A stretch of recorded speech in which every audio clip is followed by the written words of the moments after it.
It's Halloween, and I'm about to go on a walk alone in the forest. Because the night is young, and I'm in the mood for a real-life thrill. So let's see where this goes. Oh god, I think it's about to die.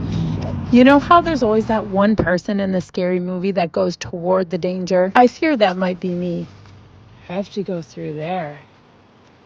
That shit is pitch black. And for the record, none of this is scripted. I was alone. This is a real thing I did. Oh geez, spooky. And some really scary things happened, but I'm going to walk you through how I was able to stay safe. Oh shit. It all started on Halloween night, and my kids had just wrapped up with trick-or-treating. And I really wanted to go see something called the Pumpkin Wall about a neighborhood away. But our kids were sugar crushing hard, and they just weren't up for it. So we decided my husband would handle the kids so that I could still cruise over there for a minute. Alright, I'm on a midnight walk and I'm gonna take you to see like the freaking coolest place to trick or treat. Hopefully some of the lights are still on. It's just insane. Now, normally the street is packed on Halloween, but it was pretty late, so it was eerily empty. Like I had the place all to myself. I made my way up to the pumpkin wall, getting scared by a few animatronics on my way there. Let's turn it up. Shit out of me earlier. That dog, for instance, lurched out at me and gave me a pretty good jump scare. But at least that was fake, unlike what would await us later that evening. Finally, I made it to the pumpkin wall, and it was incredible. There were a record 300-something jack-o'-lanterns carved by community members this year. The cold weather felt like it was starting to seep into my bones, so I decided it was time to head back. The time is 11 p.m. That shit real. I had no one to talk to, and something in me told me to just start documenting, so I did. We gotta get 2 miles to get home. But it's a really nice night. It's peaceful. Yo. Is that litter? Come on, man. Who does that? Don't litter, guys. Littering is for losers. Okay, let's check for raccoons. You in there, buddy? No raccoons today. I thought I'd just zip through these woods as a shortcut real quick, but fate had other plans. Oh god, I think it's about to die. Dude, I don't think my thing could have died at a worse time. Cause yeah, I'm about to like be in the woods.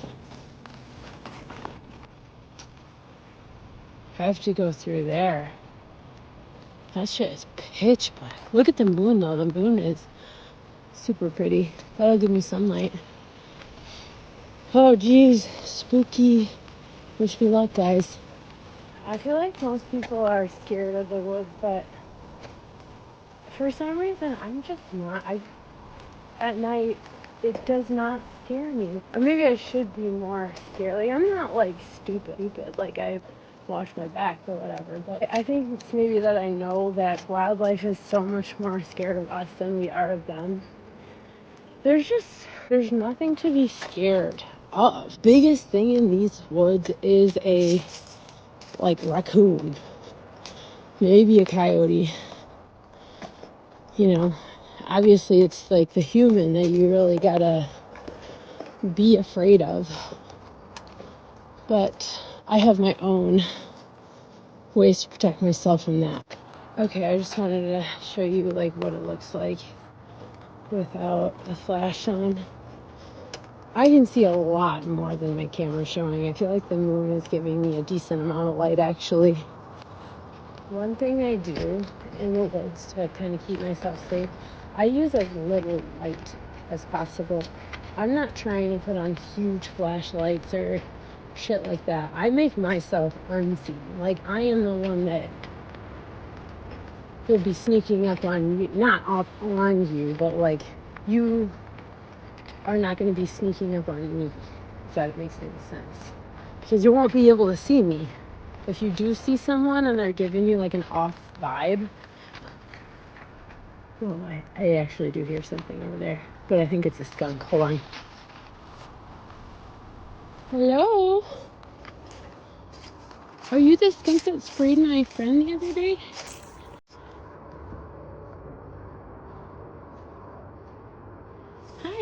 Who's in there? You hear that? Oh, there it. Oh, hi. I feel like I brought to come home. You want a treat? Oh yeah, I knew. Oh, it's an opossum. Hello.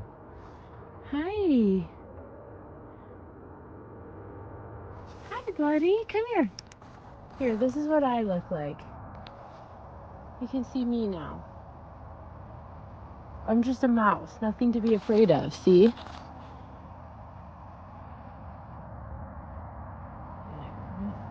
That shit is bright as hell.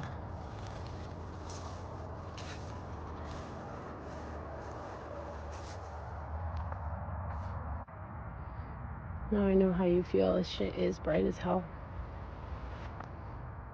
I just don't see in the dark as well as you. Okay, I turned the flash off just because I think he comes out without it. Hey, Bubby. You wanna come out here? Oh, there he goes. I sat down and he ran away.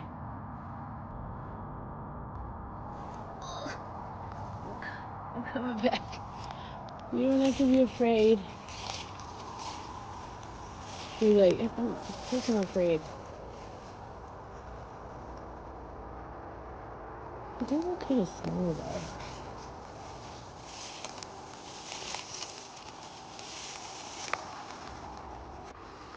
though. Alright, I feel like I'm like, this is like a home invasion on my part. Oh shit! No, I'm just kidding. Sorry, scare you guys. I'm just coming out the woods. There's my thing. See what I mean? There's nothing to be scared of. I feel like I should say like one more thing though on the note of humans to be scared of. This is a funny story. The other day I was walking with some kids actually, and we saw two guys up there. And I was like, kids, there's nothing to be scared of. People are nice. Just assume the best until you see otherwise. But then they started acting kind of weird. Like they stepped out to the side of the trail and they kept like looking over our way. But then they were like a little bit in the bushes. Like it was weird. Mind you, it is very dark and I'm in charge of keeping my children and their friends safe. And now there are some internal alarm bells going on. I was like trying not to show that I was felt a little off about it. I don't want the kids to sense my fear because this is just so unusual. I can't have them thinking this is the norm.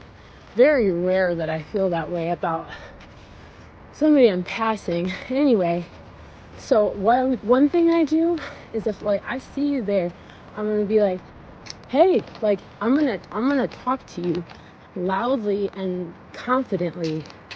Be like, hey, what's up? How's it going? Nice night, huh? And if they had bad intentions, it kind of catches them off guard in a way that their reaction would tell you all that you need to know. Hopefully. The funny part about that story though is that these two guys, it was actually right here that it happened. They were right there. I was like, hey guys, like what's up? And they were still weird. Got up to them. It was these two kids. They were like, I don't know, they were probably like 17, 18 years, maybe 19 years old. Animal. But anyway, he was like, my friend's scared to walk home by himself. And I was like, oh my God, I'm like, walk with us, man. We're walking this way anyway. We walked him up to the bridge up here. And like that just goes to show you, I was a little weirded out. I was like, what are they doing? But no, they were just scared of the dark too. Just be the brave one, you know? Be the brave one in the woods. And you'll be fine. But really, you should still carry mace just in case. You know, like mace or like whatever, other things. But for real, don't be scared. All right, here's an update. I'm almost home. This is the bridge that we walked that kid to right there. And Yeah, I think I'm almost out of the woods, guys. Actually, the rest of the trail from here on out is lit up. So now I actually have to watch out a little bit more because there's a trail that goes off into there that is not lit. And if somebody did want to hurt me, they could easily hide in there. And with these lights, I can't see anything past the bushes because now my eyes are used to such bright lights. Like right there, somebody could have been right there. They aren't. That never happens. I'm just telling you the difference between light and dark. That's why I travel with like minimal light when I'm going through the woods alone. All right, guys, I made it home. We're out of the woods. We're out of the wind. Da, da, da, da. Okay. Yep, I made it home. There was my candy passer outer. Thanks, bud. Hope it went well. Oh my God, I forgot to tell you the most dangerous thing that happened to me that night. Because it wasn't anything you saw. I actually didn't get it on camera. You would think it would have been entering those pitch black woods, but it was actually a few minutes before I went in. I was walking along the side of the road, because my scooter died. 2 men pulled up beside me. They said, "We can throw the scooter in the back and we'll take you home." I was just polite and I said, "No, thank you. Actually, I live right here, so I'm all good." Just played it cool. And yeah, they just kind of went on their way. Odds are they probably had good intentions. I've done that too. But hell no, I'm not getting in your car. No, no, no, no, no. Especially not in the middle of the night. There's a reason women choose the bear. But that doesn't mean we can't assume the best of people until they show us otherwise. We can keep ourselves safe while not being a-holes to each other, Anyway, if you made it this far, thanks for keeping me company on my walk. Good night, guys.